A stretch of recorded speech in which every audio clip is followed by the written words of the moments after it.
Siri ya Pandora na Dunia. Mwandishi ni DJ Manumbu, inasomwa na mimi binti Zuri. Kulikuwa na wakati ambapo watu wengi walikuwa wakijiuliza Pandora ni nini? Je, ni kama dunia?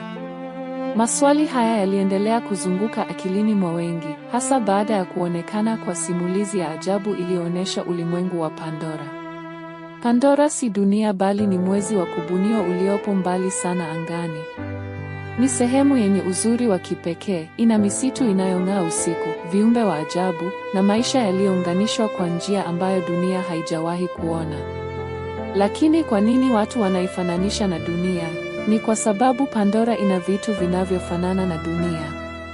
Kuna miti na misitu, kuna wanyama, kuna hewa na mazingira yanayoweza kuonekana kama ya dunia. Hata hivyo, ukweli ni huu, Pandora ni tofauti sana na dunia. Kwanza, hewa ya Pandora si rafiki kwa binadamu, huwezi kupumua bila msaada. Pili, viumbe wake wana maumbo tofauti kabisa, wengi wao wana miguu 6 na uwezo wa ajabu.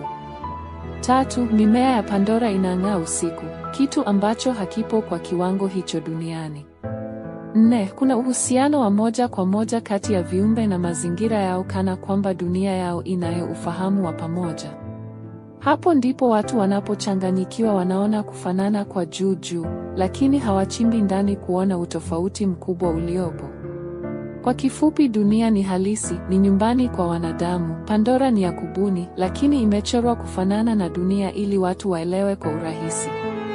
Na labda sababu kubwa ya kufanana huku ni kutufundisha jambo moja muhimu: kutunza mazingira yetu kabla dunia haijageuka kuwa hadithi kama Pandora. Mwisho wa simulizi. Asanteni kwa kusikiliza simulizi hii nzuri iliyoandikwa na DJ Manumbu na kusomwa na binti Zuri. Usisahau kulaiki, kushare na kusubscribe channel hii ya DJ Manumbu ili uendelee kupata simulizi tamu na za kuvutia zaidi kwenye channel ya DJ Manumbu. Kumbuka, maarifa ni mwanga, endelea kujifunza.